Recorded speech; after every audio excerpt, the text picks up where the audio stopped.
소독약 냄새가 코를 찌른다. 복도를 오가는 무심한 발소리, 멀리서 들려오는 희미한 대화 소리. 하지만 이 하얀 공간을 지배하는 것은 오직 하나의 소리뿐이다.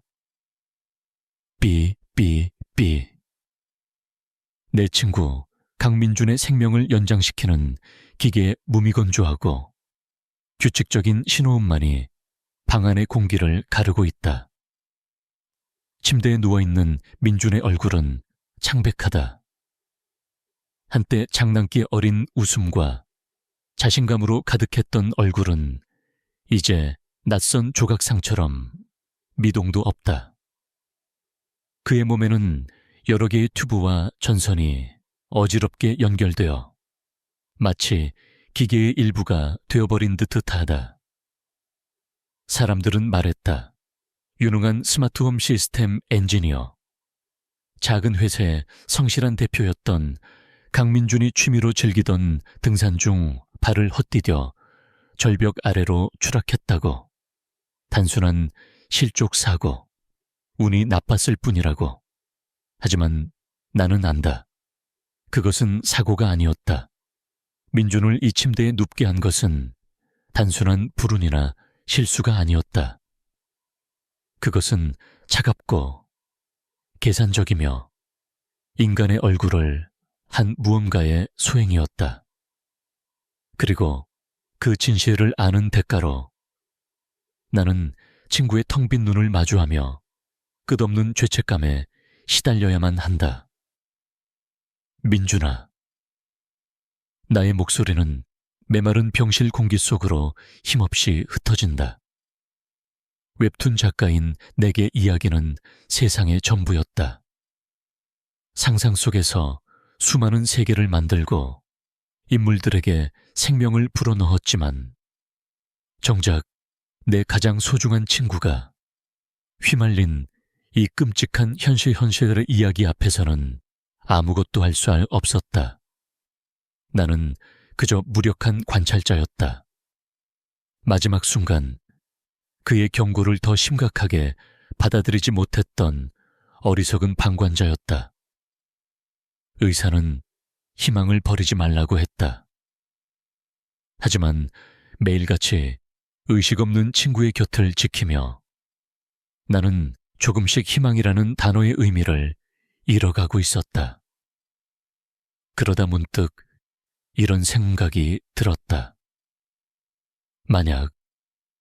만약 이 모든 일의 시작부터 끝까지 우리가 겪었던 그 기이하고 섬뜩한 여정을 다시 한번 되짚어 본다면 마치 한 편의 이야기를 들려주듯이 너의 귓가에 속삭인다면 어쩌면 너의 다친 의식 어딘가에 작은 파문이라도 일으킬 수 있지 않을까.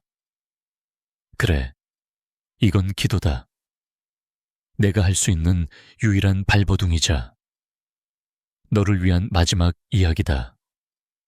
민준아, 내 목소리가 들린다면, 아주 희미하게라도 느껴진다면 나와 함께 모든 것이 시작되었던 그날로 돌아가 보자.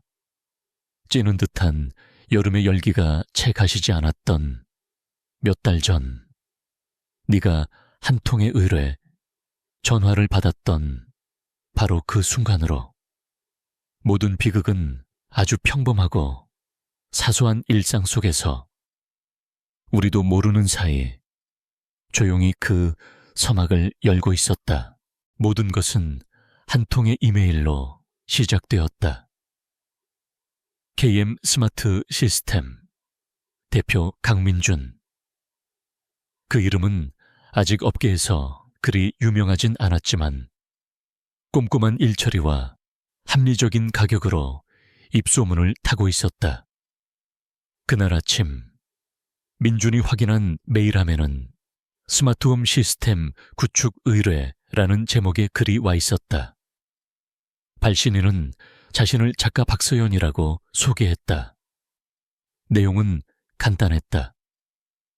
현재 거주 중인 강동구의 낡은 오피스텔에서 송도의 신축 복합단지 아파트로 이사를 가는데 새집에 조명, 보안, 가전제품을 아우르는 통합 스마트홈 시스템을 구축하고 싶다는 것이었다. 꽤 큰 규모의 계약이 될 것 같았다. 민주는 즉시 답장을 보내 방문 견적 약속을 잡았다. 며칠 후 그는 약속 시간에 맞춰 강동구의 한 오피스텔 건물 앞에 섰다. 지어진 지 좋기 20년은 넘어 보이는 건물은 최첨단 기술을 다루는 그의 일과는 어울리지 않게 세월의 흔적이 역력했다. 로비는 어두웠고 복도에 깔린 카펫은 색이 바래 있었다. 공기 중에는 오래된 건물 특유의 희미한 곰팡이 냄새가 섞여 있었다. 박서연 작가의 집. 초인종을 누르자 잠시 후 문이 열렸다. 지적인 인상의 중년 여성이었다. 그녀는 민준을 안으로 안내하며 말했다. 어서 오세요. 강민준 대표님 맞으시죠? 집이 좀 어수선하죠. 이사 준비 때문에 정신이 없네요. 집안은 그녀의 말처럼 이삿짐 박스들로 가득했다. 하지만 그 너머로 보이는 가구나 책장의 분위기는 어딘가 무겁고 고풍스러웠다. 민준이 장비를 꺼내 실측을 준비하자 박서연은 거실 한쪽에 닫힌 방문을 가리키며 조용히 말했다. 제 딸 혜운이에요. 아이가 눈이 거의 보이지 않아서 조금 낯을 가려요. 혹시 소리가 나도 놀라지 마세요. 아, 네. 알겠습니다. 편하게 계십시오. 민주는 대수롭지 않게 여기고 일에 집중했다.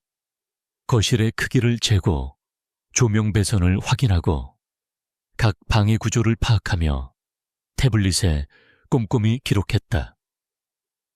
한창 거실 창문에 블라인드 모터 설치 위치를 가늠하고 있을 때였다. 등 뒤에서 느껴지는 서늘한 시선. 인기척은 전혀 없었는데도 누군가 자신을 꿰뚫어 보는 듯한 강렬한 느낌에 민주는 저도 모르게 고개를 돌렸다. 어둠과 빛의 경계선에 한 소녀가 서 있었다. 아까 박서연이 말했던 딸 혜운이었다. 10살 남짓 되어 보이는 소녀는 낡은 원피스를 입고 아무 소리도 내지 않은 채 그 자리에 못 박힌 듯 서 있었다. 시각장애가 있다는 말이 사실인 듯어. 소녀의 눈동자는 초점이 없었다. 텅 비고 흐릿한 눈은 민준의 얼굴보다 조금 위쪽의 벽을 향해 있는 것 같았다. 민준은 아이를 놀라게 하지 않으려 작게 미소 지으며 목례를 했다. 하지만 소녀는 아무 반응도 보이지 않았다. 그저 미동도 없이 그를 혹은 그의 뒤에 있는 무언가를 응시할 뿐이었다. 어색한 침묵이 흘렀다. 민주는 다시 일에 집중하려 고개를 돌렸지만 등 뒤에 꽂히는 시선은 사라지지 않았다. 오히려 더 집요하고 무겁게 그를 짓누르는 듯했다. 결국 그는 다시 한번 뒤를 돌아보았다. 바로 그 순간 이상한 일이 벌어졌다. 소녀는 천천히, 아주 천천히 자신의 양팔을 들어 올렸다. 그리고는 두 손의 검지를 교차시켜 민준을 향해 망설임 없는 X자를 만들었다. 그것은 명백한 거부의 신호였다. 오지마 혹은 하지마. 그만둬.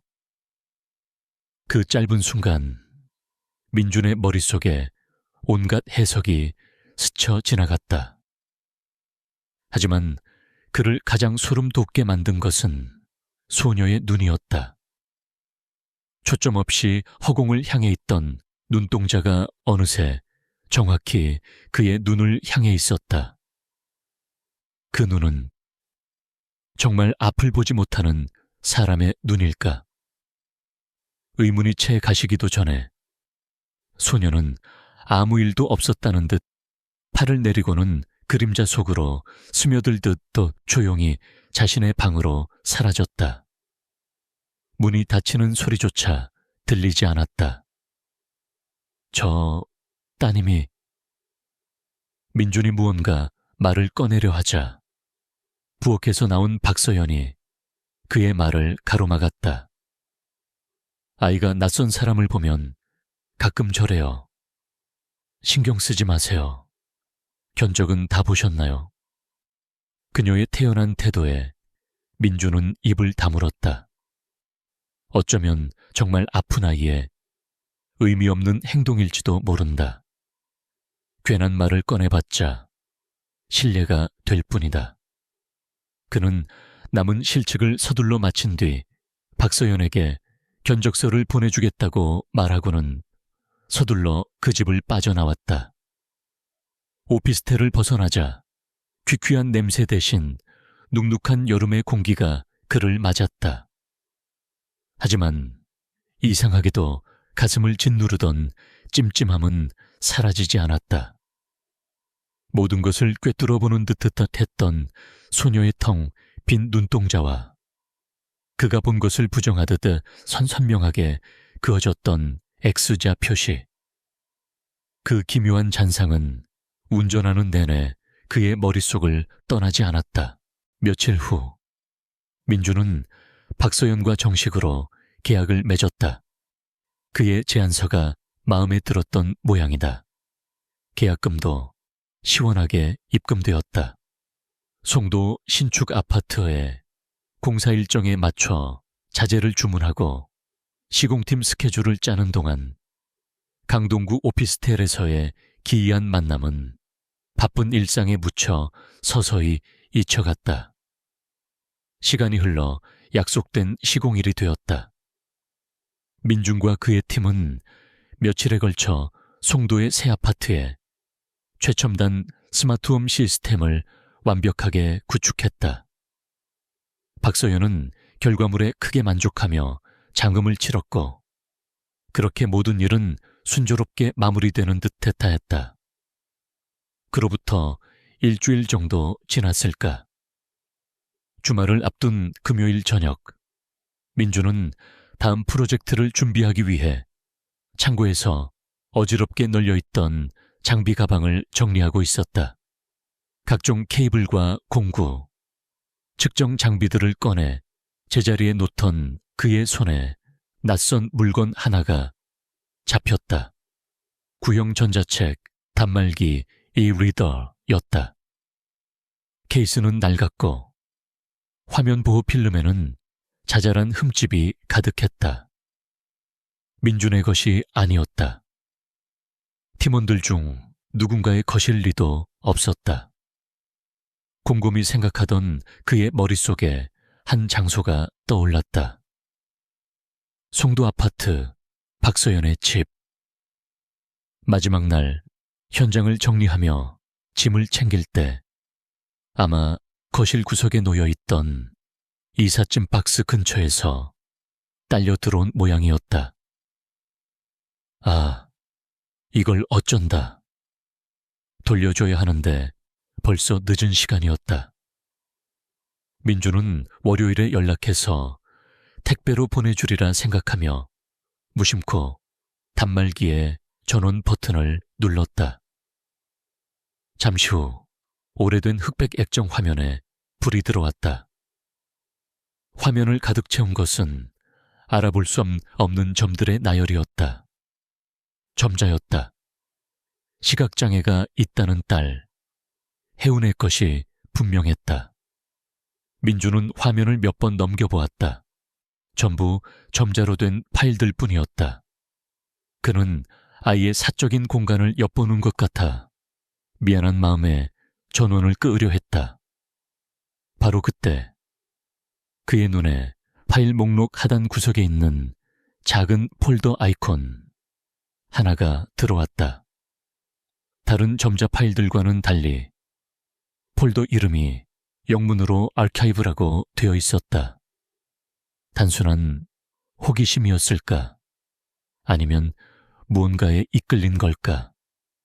민주는 홀린 듯 그 폴더를 터치했다. 폴더 안에는 점자 파일이 아닌 일반 텍스트 파일 txt들이 날짜별로 정리되어 있었다. 가장 오래된 파일부터 최신 파일까지 수십 개가 넘었다.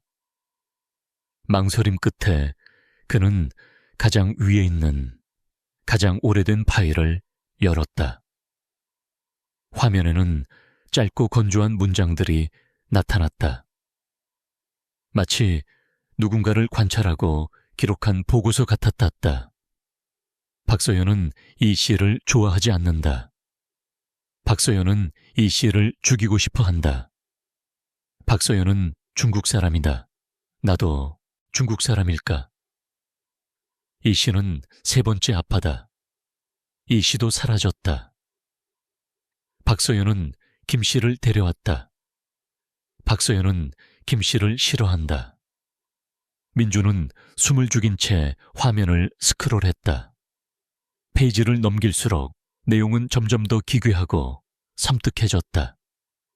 사라졌다는 표현이 반복적으로 등장했고 박 씨, 최 씨 등 알 수 없는 남성들의 이름이 계속해서 나타났다 사라졌다. 이것은 단순한 아이의 일기나 소설 습작이 아니었다. 문장 하나하나에는 감정이 배제된 섬뜩할 정도의 냉정한 관찰만이 담겨 있었다. 그는 떨리는 손으로 가장 최근 날짜의 파일을 열었다. 그리고 마지막 문장을 읽는 순간 온몸의 피가 차갑게 식는 것을 느꼈다. 박서연은 결국 박 씨도 죽였다. 죽였다고. 민주는 화면을 껐다. 하지만 그 단어는 그의 망막의 낙인처럼 새겨져 사라지지 않았다. 심장이 미친 듯이 뛰었다. 이게 대체 뭐지? 어린아이가 쓴 글이라고 하기엔 너무나 구체적이고 끔찍했다. 장난이라고 치부하기엔 그날 오피스텔에서 마주쳤던 소녀의 텅 빈 눈동자와 기묘한 손짓이 자꾸만 머릿속에 겹쳐 떠올랐다. 그때 소녀가 만들었던 X 좌표시. 어쩌면 그것은 낯선 이에 대한 단순한 경계심이 아니었을지도 모른다. 이곳에 들어오지 마. 혹은 이 일에 얽히지 마. 라는 필사적인 경고였을지도. 민주는 전자책 단말기를 손에 쥔 채 한참을 망연자실하게 서 있었다. 이것을 그냥 돌려주고 모른 척해야 할까? 아니면 이 안에 담긴 끔찍한 기록의 진실을 확인해야 할까? 평온했던 그의 일상에 어둡고 끈적한 균열이 생기기 시작하고 있었다. 주말 내내 민주는 전자책 단말기 속의 글귀들로 인해 잠을 설쳤다. 월요일 아침이 되자 그는 결심을 굳혔다. 이대로 모른 척할 수는 없었다. 최소한 그 소녀, 혜운을 다시 한번 만나봐야 했다. 그녀의 눈을 보고 직접 확인하고 싶었다. 그 끔찍한 기록들이 정말 사실인지 아니면 아픈 아이의 뒤틀린 상상일 뿐인지. 그는 박서연에게 전화를 걸었다. 작가님, 안녕하세요. 강민준입니다. 다름이 아니라 저희가 현장에서 철수할 때 실수로 따님 물건을 가져온 것 같아서요. 전자책 단말기인데 혹시 찾고 계셨습니까? 수화기 넘어 박서연의 목소리는 잠시 멈칫하는 듯해 텄다. 아, 네. 혜운이가 그걸 잃어버렸다고 하더군요. 어디다 뒀는지 기억을 못해서. 괜찮으시다면 제가 택배비 보내드릴 테니 붙여주시겠어요? 아닙니다. 마침 오늘 오후에 송도 근처에 다른 현장 답사가 있어서요. 가는 길에 들러서 직접 전해드리겠습니다. 민준의 제안에 박서연은 잠시 머뭇거리는 듯했지만 이내 고맙다며 주소를 다시 한번 확인해 주었다. 그날 오후 민준은 약속대로 송도의 고급 주상복합 아파트 앞에 섰다. 며칠 전 자신이 직접 스마트홈 시스템을 설치했던 곳이었지만 오늘은 전혀 다른 기분으로 로비에 들어섰다. 심장이 불안하게 뛰었다. 초인종을 누르자 문을 연 것은 박서연이 아닌 혜운이었다. 소녀는 여전히 초점 없는 눈으로 복도 쪽 허공을 응시하며 서 있었다. 안녕하세요, 아버님. 아니, 대표님. 소녀의 목소리는 작고 떨렸다. 민주는 어색하게 웃으며 손에 든 전자책 단말기를 내밀었다. 이거 내 거 맞지? 우리 사무실에 있더라고. 혜우는 더듬거리며 손을 뻗어 단말기를 받아들었다. 그런데 단말기를 건네받는 그녀의 작은 손이 민준의 손과 스치는 순간 차갑고 작은 무언가가 그의 손바닥 안으로 재빨리 옮겨졌다. 손톱만 한 크기의 마이크로 SD 카드였다. 민준이 놀라 혜운을 쳐다보는 순간 소녀는 아무도 들을 수 없을 만큼 작은 목소리로 속삭였다. 엄마, 지금 샤워 중이에요. 그러면서 그녀는 다른 쪽 손에 감춰 쥐고 있던 작게 접은 메모지를 민준의 손에 마저 쥐어주었다. 모든 것은 눈 깜짝할 사이에 벌어졌다. 민준이 손안의 물건들을 감춰 쥐기도 전에 욕실 문이 열리는 소리가 들리며 박서연이 나타났다. 어머, 대표님, 오셨어요. 혜운아, 물건 받았으면 어서 들어가렴. 혜운은 아무 말 없이 꾸벅 인사를 하고는 자신의 방으로 쏙 들어가 버렸다. 박서연은 민준에게 차라도 한잔하고 가라며 권했지만 그는 급한 일이 있다며 정중히 사양하고 서둘러 아파트를 빠져나왔다. 차에 돌아와서야 민준은 겨우 숨을 돌리며 손바닥을 폈다. 작은 마이크로 SD 카드와 쪽지. 그는 떨리는 손으로 쪽지를 펼쳤다. 그곳에는 비뚤비뚤한 글씨로 전화번호 하나와 짧은 문장이 적혀 있었다. 화, 금. 밤 10시 이후. 15분만. 가슴이 철렁 내려앉았다. 이것은 명백한 구조 요청이었다. 그날 밤, 민주는 약속된 시간이 되기를 초조하게 기다렸다. 그리고 정확히 10시가 되자 그는 쪽지에 적힌 번호로 문자를 보냈다. 무슨 말을 해야 할지 몰라. 그는 그냥 점 하나만 찍어서 보냈다. 몇 분이 지났을까? 거의 포기하려던 순간 휴대폰이 짧게 진동했다. 답장이 온 것이었다. 저 보여요. 아주 흐릿하지만 사람은 구별할 수 있어요. 그 여자는 엄마가 아니에요. 제 동생. 진짜 앞이 안 보였던 내 동생. 경찰에 신고하려다 사라졌어요. 아마 죽었을 거예요. 증거는 우리가 살던 오피스텔 제 방벽 패널 뒤에 있어요. 비밀번호는 0815. 문자는 거기서 끊겼다. 민주는 다시 한번 문자를 보냈지만 더 이상 답장은 오지 않았다. 19분만 일하는 말이 뇌리를 스쳤다. 민주는 거실 소파에 주저앉았다. 모든 것이 명확해졌다. 이것은 아이의 장난이 아니었다. 전자책 단말기의 기록, 자신을 향한 X자 표시, 그리고 방금 받은 이 필사적인 메시지까지 모든 조각이 하나의 끔찍한 그림을 향해 맞춰지고 있었다. 한 소녀가 괴물의 소나기에서 벗어나기 위해 자신의 목숨을 건 마지막 신호를 보내고 있었다.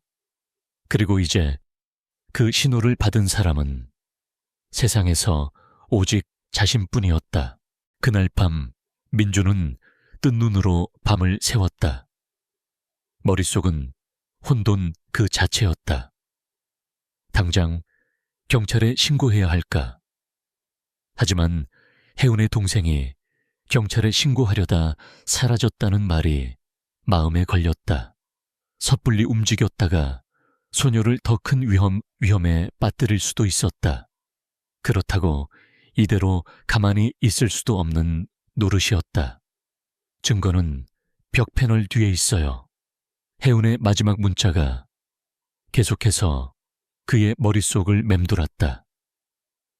혼자서는 감당할 수 없는 일이라고 판단한 민주는 결국 나를 찾아왔다. 웹툰 마감을 위해 며칠째 밤샘 작업을 하던 내 작업실에 들이닥친 그는 핏발선 눈으로 처음부터 끝까지 모든 이야기를 털어놓았다. 처음에는 그저 친구의 허황된 이야기 혹은 과로로 인한 망상이라고 생각했다.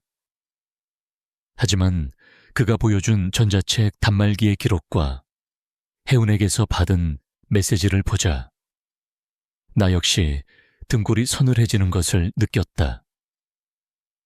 진우야, 나 좀 도와줘. 혼자서는 도저히 못 가겠어. 민준의 목소리는 절박했다. 나는 마감 걱정과 눈앞에 이 기괴한 사건 사이에서 잠시 갈등했지만 결국 친구의 간절한 부탁을 외면할 수 없었다. 알았어. 가자. 대신 딱 거기까지만이야. 벽 뒤에 뭐가 있든 없든 그거 확인만 하고 바로 경찰에 넘기는 거다. 더 깊이 엮이면 우리까지 위험해져. 우리는 다음 날 저녁 인적이 드문 시간을 노려 강동구의 낡은 오피스텔로 향했다. 민주는 미리 알아본 바로 그 집은 아직 새로운 세입자가 들어오지 않은 상태라고 했다. 오피스텔 주변을 몇 번 맴돌며 경비원의 눈을 피한 뒤 우리는 조심스럽게 공동 현관을 통과해 비상 계단으로 올라갔다. 박서연이 살던 집 현관문 앞에 서자 팽팽한 긴장감이 우리를 짓눌렀다. 민준이 혜운이 알려준 비밀번호 825를 눌렀다. 삑, 삑, 삑, 삑.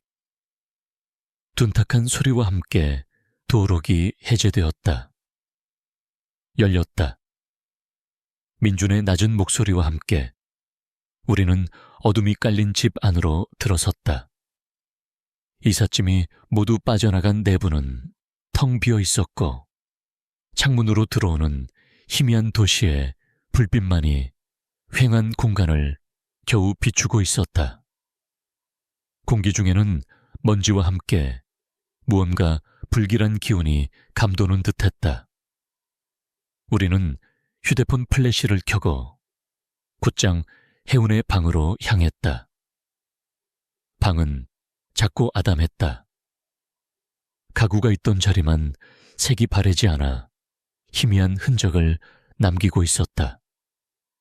민준이 벽을 더듬으며 살피기 시작했다. 벽 패널이라고 했는데, 아, 여기다. 침대가 있었을 법한 자리에 벽 한쪽, 허리 높이쯤 되는 곳에 패널 하나가 살짝 뜬 것처럼 보였다. 민주는 손톱을 틈새에 넣어 조심스럽게 패널을 당겼다. 삐거기는 소리와 함께 패널이 벽에서 떨어져 나왔다. 벽 안쪽에는 시멘트 벽이 그대로 드러나 있었고, 그 사이에 손바닥만 한 작은 공간이 파여 있었다. 그리고 그 안에는 비닐에 쌓인 작은 종이 한 장이 놓여 있었다. 이게 다야. 나는 허탈한 목소리로 물었다.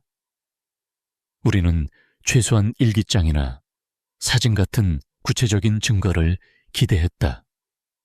하지만 그곳에 있는 것은 고작 종이 쪼가리 하나뿐이었다. 민주는 조심스럽게 그것을 꺼내 비닐을 벗겼다. 종이 위에는 볼펜으로 직접 그린 듯한 기묘한 그림이 있었다. QR코드였다. 컴퓨터로 만든 반듯한 모양이 아닌, 자로 잰 듯 정교하지만 미세하게 떨리는 손으로 그린 QR코드. 이게 대체... 찍어봐야지. 민주는 주저주저 없이 자신의 휴대폰을 꺼내 카메라를 켰다. 렌즈를 QR코드에 맞추자 화면에 링크 하나가 나타났다. 링크를 누르자 인터넷 브라우저가 열리며 비밀번호를 입력하라는 창이 떴다. 클라우드 스토리지 서비스였다. 비밀번호. 아마 같을 거야. 민주는 침을 삼키며 다시 한번 0819를 입력했다. 잠시의 로딩 시간 후 화면이 바뀌었다. 그리고 우리 눈앞에 나타난 것은 사진 파일 하나였다. 사진 속에는 손으로 그린 지도가 있었다. 특정 지역을 가리키는 지도는 아니었지만 산의 등산로처럼 보이는 길과 주변의 지형지물이 놀라울 정도로 세세하게 묘사되어 있었다. 입구에 굽은 소나무, 갈림길에서 오른쪽으로 12분, 네 번째 나무 계단 등 구체적인 설명이 깨알 같은 글씨로 적혀 있었다. 그리고 지도의 끝, 한 지점에는 붉은색 펜으로 X 표시가 되어 있었다. 관악산. 민준이 지도의 한 구석에 희미하게 적힌 글씨를 읽으며 중얼거렸다. 그곳은 서울 시민들이 즐겨 찾는 너무나 평범하고 일상적인 공간이었다. 하지만 이 지도가 가리키는 X 표시 아래에 무엇이 묻혀 있을지를 상상하자 등줄기에 소름이 돋았다. 민준아, 이제 진짜 그만하자. 이 지도 사진이랑 네가 아는 거 전부 경찰에 넘겨. 이건 우리가 감당할 일이 아니야. 나의 목소리는 공포로 인해 떨리고 있었다. 하지만 민준의 눈은 달랐다. 그의 눈은 두려움이 아닌 무언가에 홀린 듯한 집요한 빛으로 번뜩이고 있었다. 마치 스스로 미스터리의 한가운데로 걸어 들어가는 탐정처럼. 그는 이미 멈출 수 있는 선을 넘어버린 것 같았다. 내 간곡한 만류에도 불구하고 민주는 경찰에 가는 것을 망설였다. 혜운이가 그랬잖아. 자기 동생이 경찰에 신고했다가 사라졌다고. 우리가 이 지도를 들고 가봤자 경찰이 얼마나 진지하게 수사할 것 같아. 어린애 낙서라고 치부해버릴 수도 있어. 만약 박서연이 이 사실을 알게 되면 혜운이는 정말 위험해져. 확실한 물증이 필요해. 그의 말에도 일리는 있었다. 하지만 나는 더 이상 이 끔찍한 사건에 발을 들이고 싶지 않았다. 결국 우리는 그날 밤 아무런 결론도 내리지 못한 채 각자의 집으로 돌아갔다. 그 후 며칠간 민주는 내 연락을 피했다. 나는 그가 내 말을 듣고 마음을 바꿨기를 혹은 조용히 경찰에 모든 것을 넘겼기를 바랐다. 그것은 나의 어리석은 희망이었다. 나중에 알게 된 사실이지만 민주는 나를 대신할 새로운 조력자를 찾았다. 그의 회사에서 일하는 직원 중 가장 어리고 그를 친형처럼 따르던 24살의 청년, 지훈이었다. 민주는 모든 것을 털어놓았고 겁없이 호기심 많던 지훈은 정의감에 불타올라 기꺼이 그의 파트너가 되어주었다. 주말 아침, 민준과 지훈은 혜운이 남긴 지도를 들고 관악산으로 향했다. 지도에 그려진 대로 그들은 등산로 입구에서부터 시작했다. 굽은 소나무를 지나고 갈림길에서 망설임 없이 오른쪽 길을 택했다. 민주는 혜운이 남긴 12분이라는 시간을 지키기 위해 스마트폰 스톱워치까지 켜고 걸음을 옮겼다. 정말 10여 분을 걸었을까? 그들의 눈앞에 낡은 나무 계단이 나타났다. 모든 것이 지도와 정확히 일치했다. 그들은 등골이 오싹해지는 것을 느끼며 계단을 하나씩 올랐다.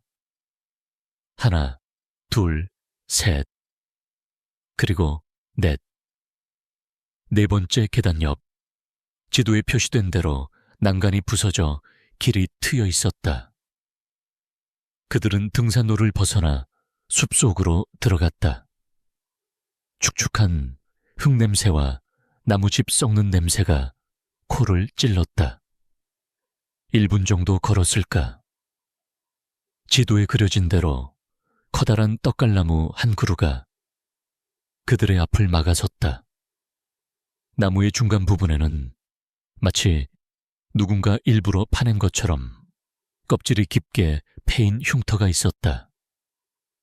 여기야. 민준이 가져온 작은 야전삽으로 나무 밑동 주변에 흙을 파기 시작했다. 지훈은 망을 봤다. 다행히 평소 인적이 드문 길이라 주변에는 아무도 없었다. 한 20분쯤 팠을까? 삽 끝에 텅하는 둔탁한 감촉이 느껴졌다. 흙을 걷어내자 검은색 플라스틱 상자 하나가 모습을 드러냈다. 방수 처리가 된 제법 튼튼해 보이는 공구 상자 같은 것이었다. 둘은 상자를 땅 위로 끌어올렸다. 잠금 장치는 없었다. 민주는 마른 침을 삼키고 덜컥거리는 버클을 풀었다. 그리고 천천히, 아주 천천히 상자의 뚜껑을 열었다. 상자 안에는 끔찍한 시신이나 뼈 같은 것은 없었다. 대신 투명한 지퍼백 수십 개가 빼곡히 들어차 있었다. 그리고 각 지퍼백 안에는 작고 사소한 물건들이 하나씩 담겨 있었다. 낡은 라이터, 녹슨 머리핀, 긁힌 자국이 가득한 어느 회사의 사원증, 색바랜 볼펜 한 자루, 치실과 면봉 몇 개. 모든 물건은 누군가의 일상을 대변하는 아주 평범한 것들이었다. 하지만 이 축축한 땅 속에 묻혀 있다는 사실만으로 그것들은 더없이 기괴하고 섬뜩한 유품처럼 보였다. 그리고 각 지퍼백에는 견출지가 하나씩 붙어 있었다. 이씨, 박씨씨, 김씨씨, 최씨. 그것은 전자책 단말기 속에서 사라졌다고 기록되었던 남자들의 이름이었다. 마치 박서연이 전리품을 수집하던 그들의 마지막 흔적을 이곳에 봉인해 둔 것 같았다. 민중과 지우는 말없이 서로를 쳐다보았다. 이것으로 충분했다. 더 이상 의심의 여지가 없었다. 이것은 어린아이의 망상이 만들어낸 것이 아니었다. 이것이야말로 경찰도 무시할 수 없는 명백하고 확실한 물증이었다. 그들은 조심스럽게 상자를 닫고 왔던 길을 되짚어 서둘러 산을 내려왔다. 이제 이 끔찍한 연쇄 실종 혹은 살인 사건의 판도라의 상자는 마침내 그들의 손에 들려 있었다. 그날 오후 민중과 지우는 증거물 상자를 들고 곧장 경찰서로 향했다. 처음에는 실종팀 형사들이 그들의 이야기를 믿지 않는 눈치였다. 젊은이들의 황당한 장난쯤으로 여기는 듯했다. 하지만 민준이 차분하게 처음부터 모든 경위를 설명하고 전자책 단말기의 기록과 손으로 그린 지도사진, 그리고 마침내 상자 속의 내용물을 보여주자 형사들의 표정은 심각하게 굳어졌다. 일은 일사천리로 진행되었다. 상자는 증거물로 압수되었고 민중과 지우는 몇 시간에 걸쳐 참고인 조사를 받았다. 경찰은 즉시 박서연과 혜운의 신원 조회에 들어갔고 실종자 데이터베이스와 상자 속 사원증의 임무를 대조하기 시작했다. 비공식적인 수사가 시작된 것이다. 경찰서를 나서며 민주는 마침내 무거운 짐을 내려놓은 듯 후련함을 느꼈다. 이제 모든 것은 전문가인 경찰의 손에 넘어갔다. 그와 지훈이 할 일은 끝났다. 혜운이도 곧 안전해질 터였다. 하지만 그 후 몇이 세상은 아무 일도 없었다는 듯 더 평온했다. 뉴스에는 어떤 기사도 나오지 않았고 담당 형사에게서는 감감무소식이었다. 민주는 초조해졌다. 수사가 제대로 진행되고 있는 건지 박서연이 눈치채고 혜운이에게 해코지라도 한 것은 아닌지 온갖 불안한 생각이 그의 머리를 잠식했다. 그는 정해진 날짜와 시간에 혜운에게 몇 번 더 문자를 보내봤지만 답장은 오지 않았다. 사건이 있고 5일째 되던 날 저녁이었다. 민주는 사무실에서 밀린 업무를 처리하고 있었다. 그때 퇴근했던 지훈에게서 전화가 걸려왔다. 형, 별일 없죠? 경찰에서 연락 온 거 있어요. 아니, 아직 답답해 죽겠네. 이렇게 조용할 수가 있나? 뭔가 내부적으로 조용히 움직이고 있겠죠. 너무 걱정 마세요. 그렇게 지훈과 시시콜콜한 대화를 나누며 불안감을 떨치고 있을 때였다. 통화 중이던 민준의 휴대폰 화면에 새로운 메시지 알림이 떴다. 발신자는 등록되지 않은 번호. 하지만 그 번호를 보는 순간 민준의 심장은 바닥으로 곤두박질 쳤다. 혜운의 번호였다. 지훈아, 잠깐만. 문자 왔어. 혜운이야. 민준은 떨리는 손으로 메시지를 확인했다. 그곳에는 단 2문장이 적혀 있었다. 그 여자가 알았어요. 지금 여기 있어요. 온몸에 피가 역류하는 듯한 충격. 여기라는 것은 어디를 말하는 걸까? 민준의 머릿속에 관악산의 그 떡갈나무가 떠올랐다. 박서연이 모든 것을 눈치채고 증거를 숨겼던 장소로 해운을 끌고 간 것일지도 모른다. 모든 것이 최악의 시나리오로 흘러가고 있었다. 형? 왜 그래요? 무슨 일이에요? 수화기 넘어 지훈의 목소리가 다급하게 들려왔다. 지훈아, 일이 터진 것 같아. 박서연이 눈치챘어. 혜운이가 위험해. 내가 가봐야겠어. 네. 어디려? 형, 미쳤어요. 경찰에 알려야죠. 경찰이 도착할 때까지 기다릴 시간이 없어. 그 여자가 무슨 짓을 할지 몰라. 내가 먼저 가서 시간을 벌어야 해. 민준의 목소리는 이성을 잃고 있었다. 그는 이미 자리에서 일어나 차 키를 챙겨 들고 있었다. 지우는 전화기 너머로 필사적으로 소리쳤다. 형, 제발. 혼자 가면 진짜 위험해요. 지금 바로 112에 신고할 테니까 제발 가지 마요. 하지만 민준의 귀에는 아무것도 들리지 않았다. 그는 사무실을 뛰쳐나가 주차장으로 향했다. 차에 시동을 걸면서도 그는 지훈과의 통화를 끊지 않았다. 형, 어디냐고요? 위치라도 말해줘요.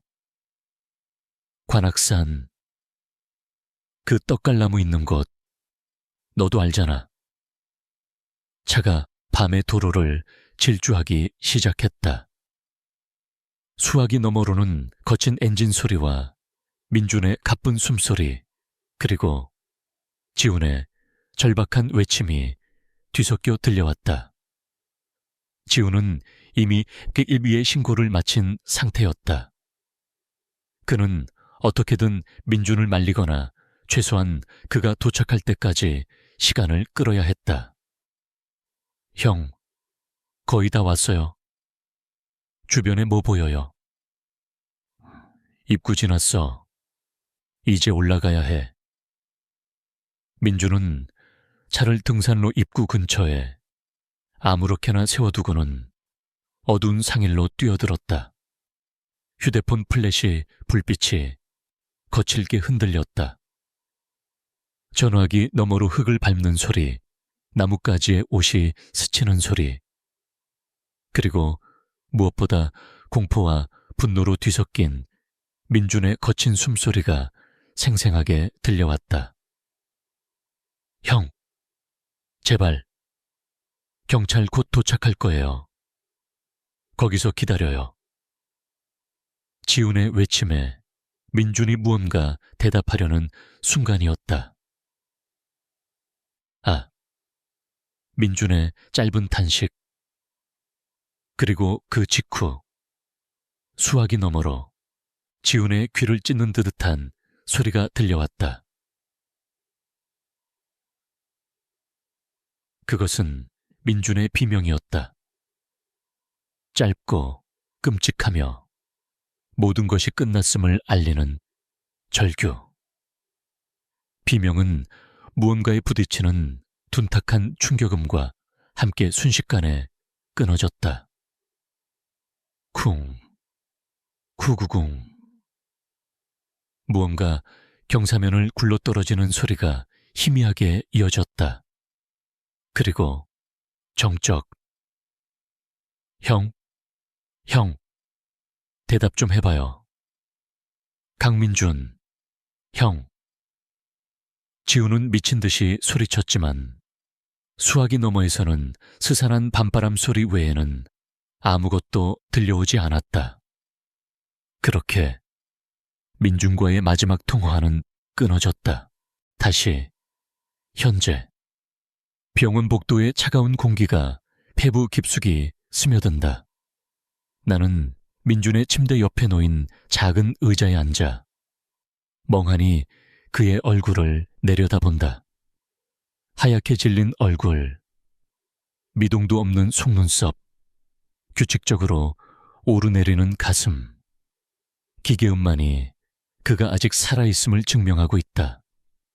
나는 지난 몇 시간 동안 이 모든 끔찍한 이야기의 시작부터 마지막 통화의 순간까지 마치 독백을 하듯 그에게 들려주었다. 그것은 나 자신을 위한 행위였을지도 모른다. 흩어진 기억의 조각들을 맞춰보며 어디서부터 모든 것이 잘못되었는지를 되짚어보는 처절한 자기 위안. 그게 마지막이었어, 민준아. 지훈이가 전화기 너머로 들었던 너의 마지막 비명. 그리고 얼마 뒤 도착한 경찰과 구급대원이 절벽 아래서 너를 발견했지. 머리를 심하게 다친 채로. 박서연도 혜운이도 그 어디에도 없었어. 그냥 너 혼자만 거기 있었던 거야. 내 목소리는 거의 들리지 않을 정도로 잠겨 있었다. 눈물이 뺨을 타고 흘러내렸다. 친구를 지키지 못했다는 죄책감.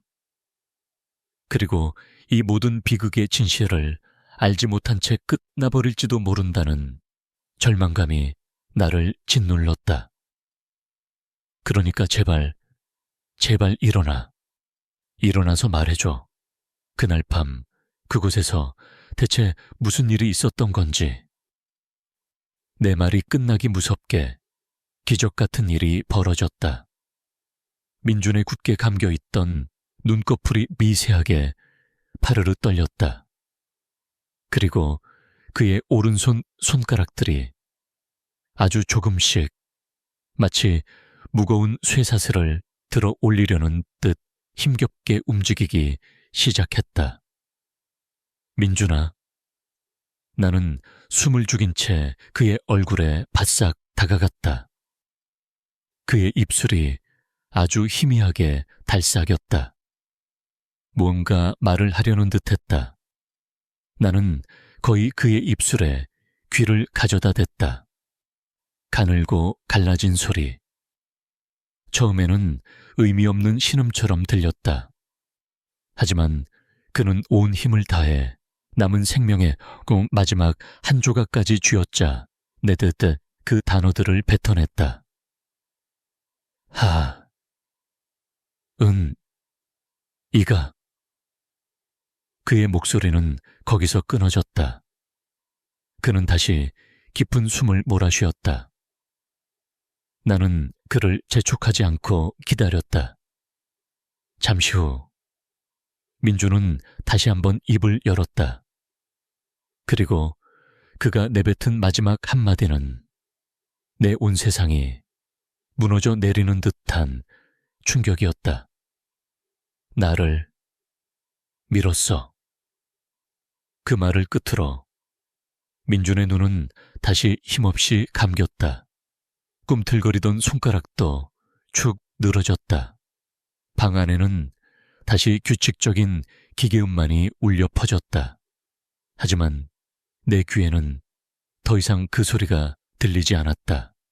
오직 민준의 마지막 속삭임만이 끝없는 메아리가 되어 내 머릿속을 헤집고 있었다. 혜은이가 나를 밀었어. 그 연약하고 겁에 질려 도움을 청하던 소녀가 박서연이라는 괴물에게서 벗어나려 발버둥 치던 피해자가 그럴 리가 없다. 민준이 사고의 충격으로 헛것을 본 것이리라. 아니면 기억이 뒤죽박죽된 것이 분명했다.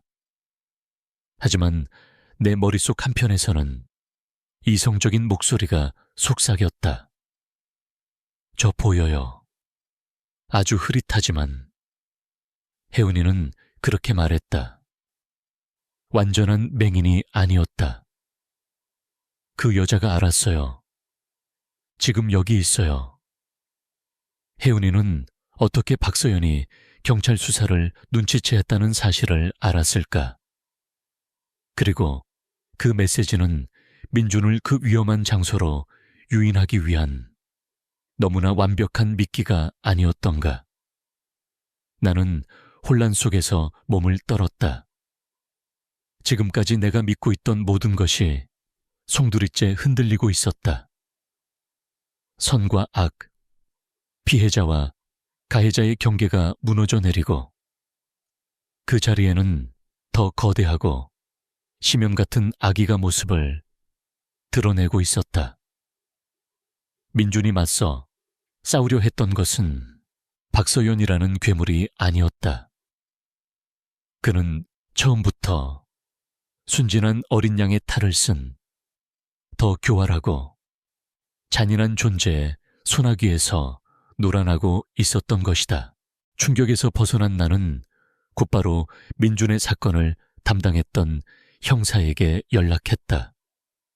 처음에는 의식불명 환자의 선망 증세일 뿐이라며 내 말을 믿지 않던 형사도 민준이 깨어나 처음으로 내뱉은 말이 그것이었다는 나의 간절한 호소에 결국 다시 한번 사건 파일을 들여다보겠다고 약속했다. 며칠 후 나는 경찰서에서 그를 다시 만났다. 그의 얼굴은 무척이나 복잡하고 피곤해 보였다. 그는 내 앞에 커피 한 잔을 내려놓으며 입을 열었다. 이진우 씨 말이 맞을지도 모르겠습니다. 저희도 그동안 몇 가지 알아낸 게 있습니다. 형사의 이야기는 충격적이었다. 민준이 사고를 당한 지 이틀 후 박서연이 부산의 한 낡은 모텔에서 시신으로 발견되었다고 했다. 최초 사인은 약물 과다 복용으로 인한 자살. 유서도 발견되었는데 자신이 과거에 몇몇 남자를 해쳤으며 이에 대한 죄책감으로 생을 마감한다는 내용이었다. 민준이 제출했던 증거상자 속 인물들의 실종 사건과도 대부분 일치했다. 그럼 모든 게 끝난 거 아닙니까? 박서연이 범인이 맞고 죄책감에 자살한 거잖아요. 내 질문에 형사는 고개를 저었다. 그렇게 간단한 문제가 아닙니다. 현장에는 이상한 점이 한두 가지가 아니었어요. 약물 검사 결과 그녀의 몸에서 일반적인 수면제 외에 강력한 마취제 성분이 검출됐습니다.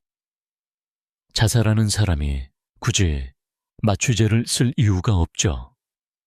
유서의 필적도 그녀의 것이 맞는지 추가 감정이 필요한 상황입니다. 누군가 자살로 위장했을 가능성을 배제할 수는 없습니다. 그럼 혜운이는요? 그 아이는 찾았습니까? 그게 가장 큰 문제입니다. 형사는 깊은 한숨을 내쉬었다. 박서연과 혜운, 두 사람은 혈연 관계가 아니었습니다. 본명도 혜운이 아니더군요. 본명은 윤수리. 몇 년 전 아동보호센터에서 박서연이 입양한 아이였습니다. 그런데 이 윤수리라는 아이 행방이 묘연합니다. 박서연의 시신이 발견된 모텔 CCTV 어디에도 아이의 모습은 찍히지 않았어요. 마치 처음부터 존재하지 않았던 사람처럼 증발해버렸습니다. 형사는 수사 파일 몇 장을 넘기더니 말을 이었다. 저희의 가설은 이렇습니다. 어쩌면 윤수리는 오랫동안 박서연에게 학대와 착취를 당한 피해자였을 겁니다. 박서연의 범죄 행위에 억지로 가담해야 했을 수도 있고요. 그러다 마침내 그 압박을 견디지 못하고 박서연을 살해한 뒤 두려움에 어딘가로 도망친 것이 아닐까. 일종의 정당방위나 복수극으로 보는 거죠. 강민준 씨를 절벽에서 민 것도 자신들의 비밀을 알게 된 입을 막기 위해 박서연이 시킨 일이거나 혹은 아이가 극도의 공포 상태에서 저지른 우발적인 행동이었을 가능성이 높다고 봤습니다. 지금까지는요. 형사의 말은 논리적이었다. 경찰의 입장에서는 그것이 가장 합리적인 추론일 터였다. 하지만 나는 알고 있었다. 그들의 가설에 가장 중요한 조각, 가장 소름 끼치는 진실이 빠져 있다는 것을. 아닙니다. 나는 단호하게 말했다. 그 아이는 피해자가 아닙니다. 우발적으로 민 것도 아니에요. 모든 것은 그 아이가 처음부터 계획한 겁니다. 나는 민준에게 들었던 모든 것, 전자책 단말기의 발견부터 마지막 문자까지 마치 거대한 연극의 각본처럼 모든 것이 얼마나 정교하게 짜여 있었는지를 설명했다. 민준의 선량함과 정의감을 교묘하게 이용하여 박서연을 제거할 증거를 찾게 만들고 경찰 수사망이 좁혀오자 박서연을 자살로 위장해 살해한 뒤 마지막으로 유일한 증인인 민준마저 없애려 했던 것이라고. 형사는 내 이야기를 묵묵히 들었다. 그는 내 말을 완전히 믿지도 그렇다고 완전히 무시하지도 않는 듯하여 했다. 가능성 있는 이야기입니다. 하지만 심증만으로는 윤수리를 용의자로 특정할 수 없습니다. 아이가 나타나지 않는 이상 모든 것은 미제로 남을 겁니다. 경찰서를 나오는 내 발걸음은 청음망은 무거웠다. 진실의 조각들은 흩어져 있었다. 박서연의 죽음, 민준의 사고, 그리고 사라진 소녀. 경찰은 이 조각들을 꿰어 맞추지 못하고 있었다. 하지만 나는 그 조각들이 완성하는 끔찍한 그림을 보았다. 희미하게나마 볼 수 있다는 눈으로 세상을 관찰하고 어른들의 세계를 자신의 연극 무대로 삼아 필요 없는 인물들을 하나씩 치워버리는 악마의 모습을. 시간이 약이라는 말은 때로 잔인한 거짓말이다. 계절이 바뀌고 민준의 병실 창밖으로 앙상했던 나뭇가지에 새잎이 돋아났지만 내 시간은 여전히 그날의 병실에 멈춰 있었다. 민준은 기적적으로 의식을 되찾았지만 뇌 손상으로 인한 후유증은 깊었다. 그는 어린아이처럼 말을 더듬었고 종종 사람을 알아보지 못했으며 사고 당일의 기억은 영원히 사라진 듯했다. 그는 더 이상 내가 알던 강민준이 아니었다. 사건은 결국 미제로 종결되었다. 박서연은 연쇄 실종 사건의 유력한 용의자이자 스스로 목숨을 끊은 것으로 민준의 사고는 박서연 혹은 윤수리와의 관계 속에서 벌어진 불의의 사고로 기록되었다. 윤수리, 그 아이는 끝내 나타나지 않았다. 실종 아동 명단에 이름이 올랐지만 마치 세상에 없던 사람처럼 그 어떤 흔적도 발견되지 않았다. 경찰은 아이 역시 박서연에게 살해당했을 또 다른 가능성을 열어둔 채 수사를 종결했다. 오직 나만이 진실을 알고 있었다. 하지만 내가 아는 진실은 법정에서 증명할 수 없는 종류의 것이었다. 그것은 차가운 직감이었고 흩어진 정황들이 만들어내는 소름 끼치는 합창이었다. 나는 가끔 민준의 병문안을 간다. 맑은 날에는 휠체어를 밀어 병원 정원을 산책하기도 한다. 그는 해맑게 웃으며 꽃의 이름을 묻는다. 나는 웃으며 대답해주지만 그 웃음 뒤로 심장이 얼어붙는 듯한 공포를 느낀다. 나는 안다. 순진무구한 피해자의 얼굴을 하고 있던 그 아이가 지금 어디선가 새로운 이름으로, 새로운 모습으로 살아가고 있을 것이라는 것을, 어쩌면 또 다른 누군가에게 자신의 불행을 속삭이며 자신의 목적을 위해 타인의 선의를 이용하고 있을지도 모른다. 그 아이에게 세상은 거대한 체스판이었고 사람들은 목적을 위해 쓰고 버리는 말에 불과했다. 박서연도, 이름 모를 남자들도, 그리고 내 친구 강민준도 모두 그 아이의 게임에서 소모된 장기말들이었다. 오늘도 나는 홀로 작업실에 앉아 웹툰 콘티를 짠다. 모니터의 하얀 화면 위로 수많은 이야기를 그려내지만 정작 내 머릿속을 떠나지 않는 것은 단 하나의 이야기뿐이다. 어느 여름날, 낡은 오피스텔에서 시작된 비극. 나는 이 이야기를 결코 완성할 수 없을 것이다. 그 결말은 아직 쓰이지 않았기 때문이다. 창밖으로 어둠이 내린다. 나는 무심코 창문에 비친 내 얼굴을 본다. 그리고 그 얼굴 너머, 어두운 도시의 불빛, 어딘가에서 한 소녀가 나를 지켜보고 있을 것만 같은 그 착각에 사로잡힌다. 모든 것을 알고 있는 마지막 사람, 자신의 완벽한 연극을 망칠 수 있는 유일한 관객. 언젠가 그 아이가 나를 찾아올까? 그 질문은 대답 없는 메아리가 되어 텅 빈 내 작업실을 차갑게 맴돈다. 나는 불을 끄지 못한다. 어둠 속에서 문득 초점 없는 눈동자와 마주칠 것만 같은 두려움 때문이다. 그 아이가 남긴 공포는 여전히 현재 진행형이다.